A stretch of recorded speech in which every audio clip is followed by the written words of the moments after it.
Welcome to our photography tips and tricks, brought to you by Chadi Maalouf Photography. In part 2, we will learn basic image retouching, using image processing software, and some few steps to get amazing effects. Now we'll start with the adjustment. We'll pick one of the images and open it in Photoshop,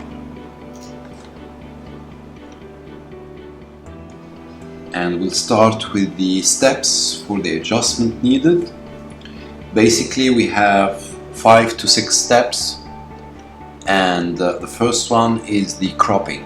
And what I mean by cropping is by choosing the area of the image that we want in the final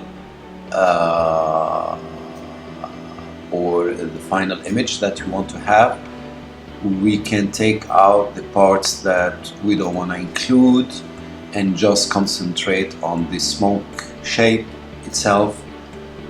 So by cropping the image we can have this type of shapes captured.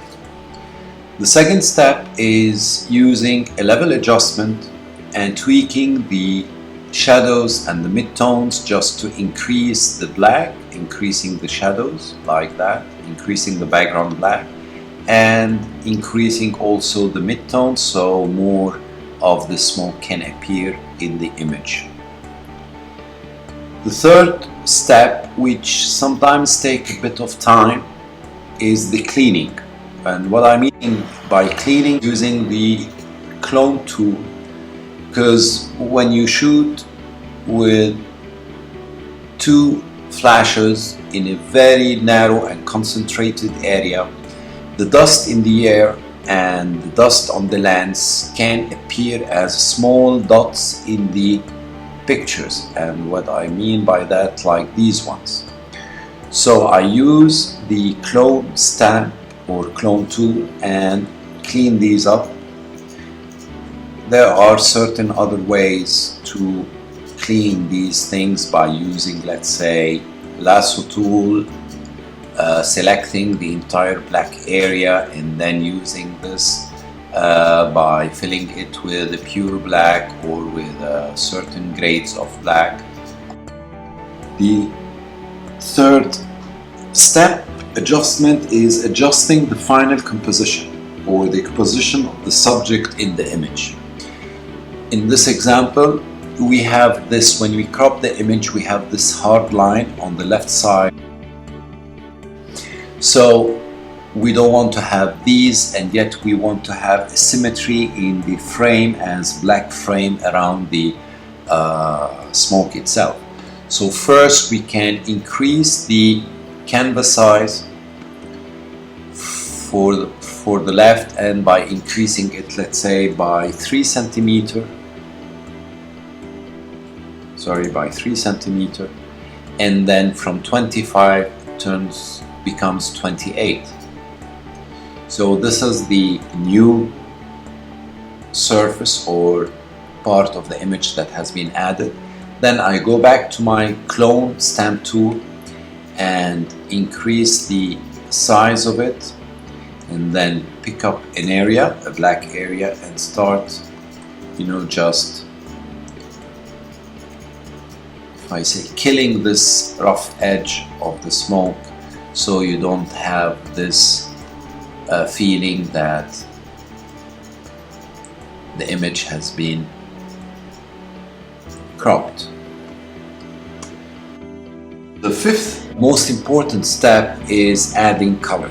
To add color, you can use several ways. Well, you can either choose a black and white color, which is a normal color like that, so your end final results would be coming as such, or you can use a hue saturation layer, so you can colorize the whole picture and use, let's say, a red one, and you increase the saturation to up to 56 for instance, or 60, and adjust the lightness of it so you have that kind of images. You can add several layers and several colors in each layer and use a vector mask to just make part of the smoke in certain color and the other part in another color. Let's say here I'm going to use two colors, the red one which has been already put as a layer, and then I'll use the hue saturation, another layer, and then I'll do a colorizing, and then I will make it blue with that kind of saturation. Now, in order to have two colors and not just one single, I will add, as I said, a vector mask over the second layer. I will choose the vector mask, click on it, click on the brush, put the opacity to 48 or let's say 40, it's better, okay. Use a large size for the brush, and with the brush that has a soft round around it, so you can have from the inside a very strong saturation and on the outer sides less saturation.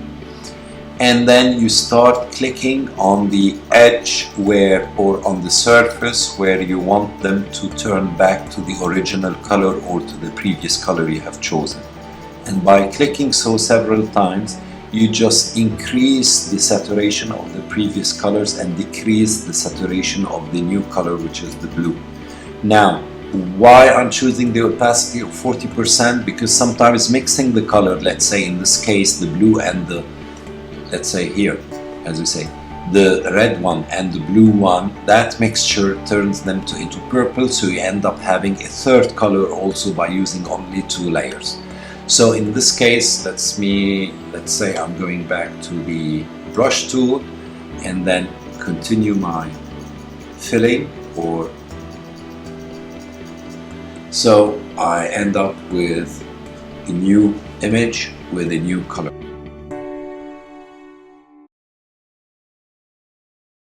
Now, for the sixth adjustment, you can have a mirroring effect, you can have an invert effect. Invert, I mean by changing this black background into a white one and changing the color. So we'll start with the invert effect, which is as simple as that. You choose the upper layer, which is the level, and you click on a new invert adjustment layer, and automatically it changes the background from black to white. Then you can tweak a bit the levels and also to either make them appear more the smoke or less appearing. You can change the colors also, going back to the layer of the color and changing them, and you can have endless color effect into your image. Well, let's say we want to keep this one, and over this we want to add something called mirroring. Mirroring, I mean enlarging the canvas side, the whole picture, and mirroring the smoke on the other side, on the left side, so it becomes like a new shape and the continuity of this one. In order to do so, first you just use the crop if you want to make it just as a continuity for the present smoke shape to this size. And then what you will do is you just click all the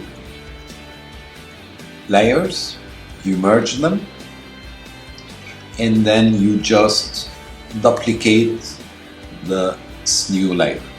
Then you go to the canvas size and you double it. Let's say this is 42, the width of it, and since you want to duplicate this layer and put it on the other one as a mirror, so it becomes, let's say, 45.6, something like that, which is 45.6.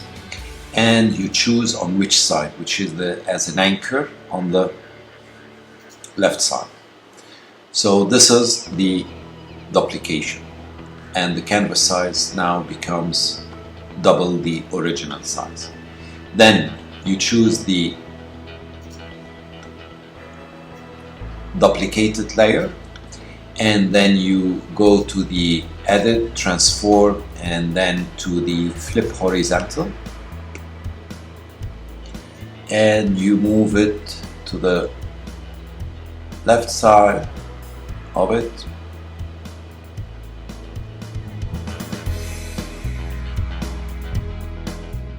And this is your new shape.